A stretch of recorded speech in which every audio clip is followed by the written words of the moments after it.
মুগ্ধ স্নিগ্ধ জিজ্ঞাসা। তো ওরা দুইজন জমজ, অলমোস্ট একই রকম দেখতে, ওদের ছোট্ট একটা ডিফারেন্স ছিল। তো আমার ছোট ভাইয়ের ব্যাপারটা হচ্ছে ও টোটালি অরাজনৈতিক ছিল, এবং আপনাদের কাছেও সবার কাছে আমার একটা রিকোয়েস্ট থাকবে।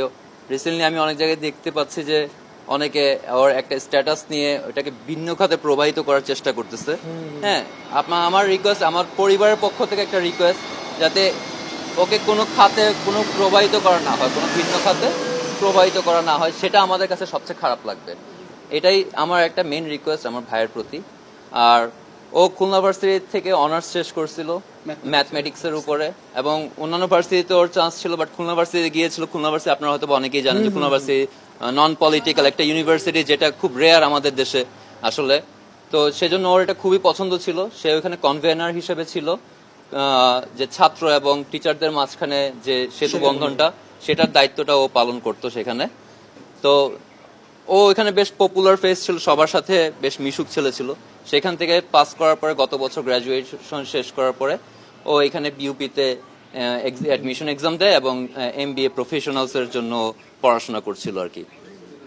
তো ও এর আগে স্কাউটিং এর সাথে, ওরা দুই ভাই আসলে স্কাউটিং এর সাথে পুরোপুরি রিলেটেড ছোটবেলা থেকে। আমাদের বাবা পূর্ণ সমর্থন দিয়েছেন আমাদেরকে সবসময়, মানুষকে সহযোগিতা করার ব্যাপারে। স্কাউটের বিভিন্ন ক্যাম্পে যাওয়ার সময় দেখা গেছে আমার বাবা ওদেরকে টাকা দিয়ে দিয়েছে যে ক্যাম্পে যাও, শিখে আসো কিছু, এভাবে করে বড় করা আর কি। তো স্নিগ্ধ মুগ্ধ দুইজনই ওরা স্কাউট থেকে ন্যাশনাল সার্ভিস অ্যাওয়ার্ড প্রাপ্ত। আপনারা হয়তো বা জানেন যে বনানীতে আগুন লেগেছিল রিসেন্টলি, সেখানে ওরা হেল্প করতে গিয়েছিল, যার কারণে ওরা স্কাউট থেকে ন্যাশনাল সার্ভিস অ্যাওয়ার্ড প্রাপ্ত। এবং আপনারা সিসিটিভি ফুটেজ চেক করতে পারেন, সবকিছু চেক করতে পারেন। ইভেন ওইখানে একটা কারোর প্রতি ইট পর্যন্ত ছুড়ে নাই যেদিন গিয়েছিল। ও নিজের টাকা দিয়ে, ও টোটালি সেলফ এমপ্লয়েড, ও ফ্রিল্যান্সার ছিল। আমার ছোট ভাই ও ফ্রিল্যান্সার স্নিগ্ধ। ওরা ওইখানে ডিজিটাল মানে ফ্রিল্যান্সিং এর জন্য ওরা বেশ কিছু অ্যাওয়ার্ডও পেয়েছে।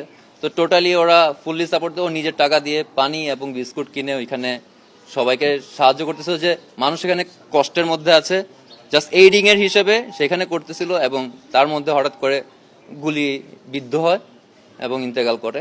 আপনারা দোয়া করেন, দোয়াই একমাত্র কাম্য, যেটা ওর কাছে এখন যেতে পারবে। ও তো আমার শুধুমাত্র ভাই না, মানে আমার বন্ধু বলেন, বেস্ট ফ্রেন্ড বলেন, ভাই বলেন, সবই ও ছিল। একসাথে আমরা সবসময় সবকিছু করতাম, একসাথে সব জায়গায় যেতাম, একসাথে মানে যত রকম যা কিছু আছে সবকিছু একসাথেই আমরা করতাম। আর সবসময় একজন আরেকজনের সাথে সবকিছু শেয়ার করতাম। কখনো এমন কিছু নেই, ইভেন ওর সবকিছু, ওর ইমেলের পাসওয়ার্ড, ফেসবুকের পাসওয়ার্ড, ব্যাংক অ্যাকাউন্টের পাসওয়ার্ড, সবকিছুই আমার সাথে শেয়ার করা, আমি আমার সবকিছু ওর সাথে শেয়ার করা। তো আমাদের মধ্যে এরকম কোনো কিছু ছিল না যে একজন একজনের সাথে লুকাবো, বা আমাদের মধ্যে অনেক বন্ডিং ছিল। আপনাদের কাছে এটুকু দোয়া আমার ভাইয়ের জন্য, আপনারা দোয়া করবেন, এবং আমার ভাইয়ের সাথে আরো যারা শহীদ হয়েছে তাদের সবার জন্য দোয়া করবেন। আল্লাহ যাতে সবাইকে জান্নাত নসিব করে। আমার একটা খুব মেমোরেবল স্মৃতি আছে, সেটা হলো যে ও একবার ISSB দিতে গেছিল এয়ারফোর্সে।